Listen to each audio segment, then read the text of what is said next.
축구 참 모릅니다. 토트넘이 이렇게 될 줄은 상상도 못했습니다. 최종 스코어 3대3 무승부. 토트넘은 5라운드 웨스트햄과의 홈경기에서 무승부로 승점 1점만을 수확해야 했습니다. 웨스트햄과의 무승부를 두고 패배한 것보단 낫다고 말할지 모르지만 사실 패한 것보다 더 충격적입니다. 손흥민이 4골을 넣었던 충격보다, 뉴캐슬전에서 극적으로 페널티킥 허용한 충격보다 이번 웨스트햄과의 무승부는 더욱 충격적입니다. 토트넘은 전반 16분 만에 3골을 넣으며 메뉴전에 이어서 대승을 할 분위기였고, 후반전엔 밀리긴 했지만 여전히 3대 0이었고, 그래서 남은 시간 무리뉴 감독은 이벤트를 열었습니다. 후반 20분을 남기고 베일을 투입시켰습니다. 관중은 없지만 이 순간을 기다린 토트넘 팬들은 정말 감격스러웠을 것입니다. 손흥민 팬들도 손흥민과 베일의 투샷을 보면서 흐뭇했을 것입니다. 무리뉴의 이벤트는 여기서 끝이 아닙니다. 승리의 숨은 주역 금돈벨레도 쉬게 해주었고 손흥민도 쉬게 해주었습니다. 10분 안에 교체 카드를 모조리 다 쓰기까지 했습니다. 왜요? 3대 0인데다 토트넘이 웨스트햄보다 전력이 앞서고 무리뉴 감독이 있으니까요. 그냥 아쉬운 건 토트넘이 득점 단독 선두에 오르지 못했다는 것. 전반전에 엄청난 경기력과 다르게 후반전엔 팀이 한 골도 넣지 못하고 있었다는 거 정도였습니다. 먼저 에버턴전에서 당했던 세트피스 실점이 웨스트햄과의 경기에서 후반 27분 발생하게 됩니다. 토트넘 다큐에서도 무리뉴가 줄곧 우리 팀은 세트피스가 진짜 약하다고 대놓고 지적했는데 정말 또 일어났습니다. 세트피스에서 나온 실점은 토트넘의 탓이라기보다는 웨스트햄이 잘한 거라고 인정해주는 게 맞겠죠. 그로 인해서 토트넘은 8경기 연속 무실점에 실패하게 되었습니다. 그 정도만 생각했습니다. 네, 그 이상의 상상을 할 필요는 없었죠. 남은 시간은 5분 정도였으니까요. 하지만 웨스트햄은 펠레 스코어까지 따라오게 됩니다. 후반 40분 웨스트햄의 공격이 더 무서워졌고 수비수들이 정신을 못 차리자 결국 일이 터졌습니다. 산체스가 볼을 걷어낸다는 것이 골인을 시켜버린 것입니다. 자책골. 네. 순식간에 이제 게임의 향방을 알 수 없게 되었습니다. 남은 시간 5분과 추가 시간 4분까지 주어지면서 이 경기에서 토트넘이 8분 만에 2골을 넣었듯이 웨스트햄도 2골을 못 넣는다는 보장은 없었습니다. 만년 중하위권 팀 웨스트햄은 사실 이번 시즌 도깨비 팀입니다. 리그 2승 2패를 마크하고 있었는데 그 2승이 레스터시티에게 3득점 무실점, 울버햄튼에게 4득점 무실점을 했던 팀입니다. 토트넘도 충분히 당할 수 있다는 거죠. 무리뉴의 이벤트는 완전 실패로 돌아갔습니다. 그 우려가 현실로 일어났기 때문입니다. 경기 종료 직전 너무나 멋진 중거리 슛이 장렬되어 버렸습니다. 웨스트햄의 공격 상황에서 뒤로 흐른 공을 마누엘 안치니가 아웃프런트로 강하게 때렸고 요리스가 도저히 막기 힘든 골대 오른쪽 상단 구석에 꽂혀버렸습니다. 이럴 때 딱 이런 표현 쓰게 되죠. 망연자실. 이번 시즌 우승까지 가능할 수도 있다는 스쿼드가 웨스트햄을 상대로 후반 내리 3실점을 해버리다뇨. 네. 토트넘 팬들도 휴일 마지막 날을 완전히 망쳐버렸습니다.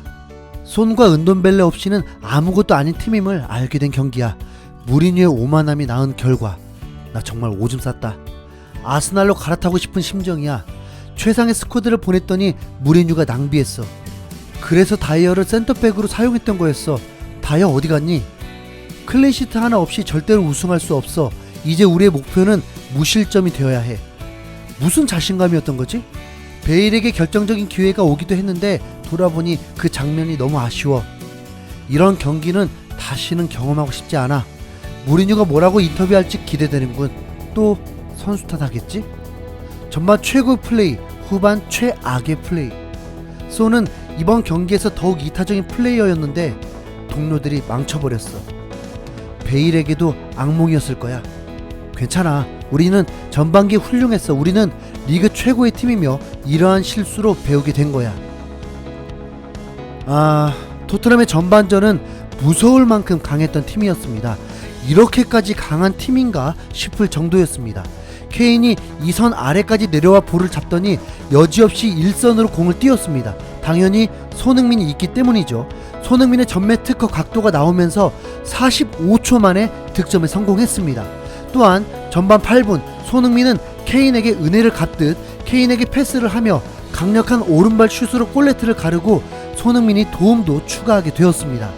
KS의 위력이 어느 정도인지 웨스트햄도 실감했을 것입니다.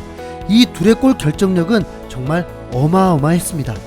웨스트햄이 정신을 차리기도 전에 전반 16분에 또 골이 나오게 됩니다. 손흥민으로부터 시작된 연계 플레이로 레길론에게 패스가 연결되고 그의 멋진 택배 크로스가 케인에게 정확하게 전달되면서 깔끔한 헤딩 슛으로 3대 0까지 달아났습니다. 이 모든 게 16분 만에 이루어졌습니다. 이후에는 손흥민이 더욱 이타적인 플레이를 하면서 마치 케인에게 같이 득점한 경쟁해보자는 듯 볼을 보내주었습니다. 경기가 쉽게 풀어질 것 같다고 느낀 건 케인부터였던 것 같습니다. 마치 손흥민의 득점한 경쟁에 빨리 도전하겠다는 듯 골 욕심을 내었지만 골대에 맞기도 하는 등 추가 득점에 실패했습니다. 전반전을 마치기 전 사실 감지되는 것이 있었습니다. 웨스트햄이 호이비에르를 전담 마크를 시키면서 물 흐르는 듯한 깔끔한 볼 연결이 점점 막히기 시작했습니다. 토트넘이 강팀처럼 느껴진 건 바로 호이비에르의 보이지 않는 대활약이었습니다. 중원에서 총수 역할과 공격을 연계해주는 전진 패스 등 활로를 뚫어주니 토트넘의 공격력이 이전과 달랐던 것입니다. 그런데 웨스트햄 감독이 이를 간파하고 호이비에르를 전담 마크하니 조금 비등해지는 경기였습니다. 후반전에 웨스트햄은 어차피 이래 지나 저래 지나 똑같기 때문에 더욱 공격에 박차를 가했습니다. 그럴수록 웨스트햄이 수비가 허술해질 수도 있고 토트넘 공격 찬스가 더 많아질 것 같지만 그렇지 않았습니다. 중원이 점점 막히고 케인도 데브라이너 역할을 자제하다 보니 웨스트햄보다 공격 찬스가 줄었습니다. 처음엔 그렇게 생각했습니다. 이제 3대 0이니까 승기를 잡은 만큼 욕심내지 않는 전술인 줄 알았습니다. 보통 이렇게 앞서 있으면서 상대가 공격이 매서우면 수비를 더욱 강화하게 되죠. 여기서부터 토트넘은 길을 잃게 된 것입니다. 모두가 주목하고 있는 베일의 투입을 감독은 고민을 안 할 수가 없었습니다.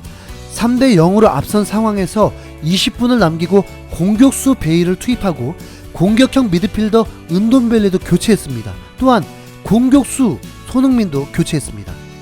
무리뉴 감독은 걸어 잠그겠다는 용병술이 아니라 골을 더 넣겠다는 용병술이었던 건데 이미 웨스트햄의 점유율도 더 높았고 경기도 장악했는데 베일 투입 외에 윙크스와 모우라 투입은 의외였습니다.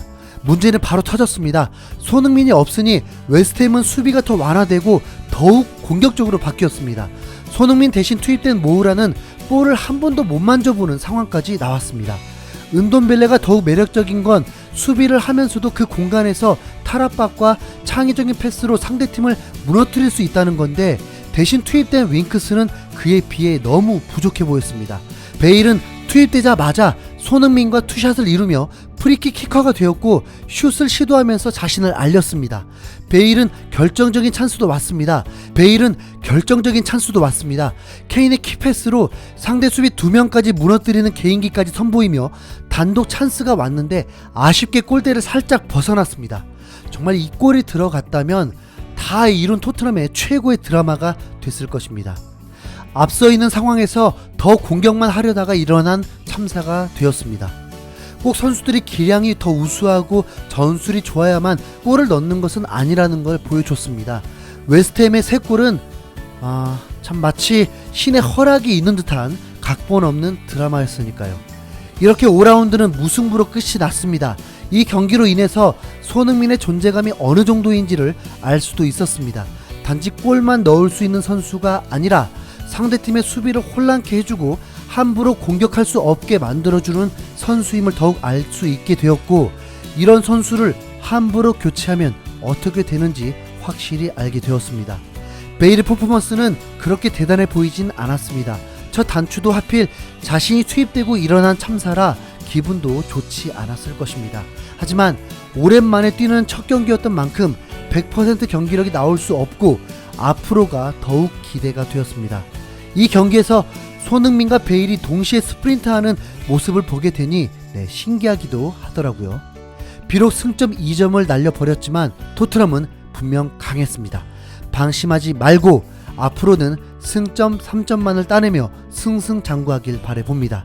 다음 경기는 23일 목요일 새벽에 있을 유로파 리그입니다. 린츠를 상대로 아쉬웠던 맘 빨리 회복되길 바라면서 5골 클린시트 기대해 보겠습니다.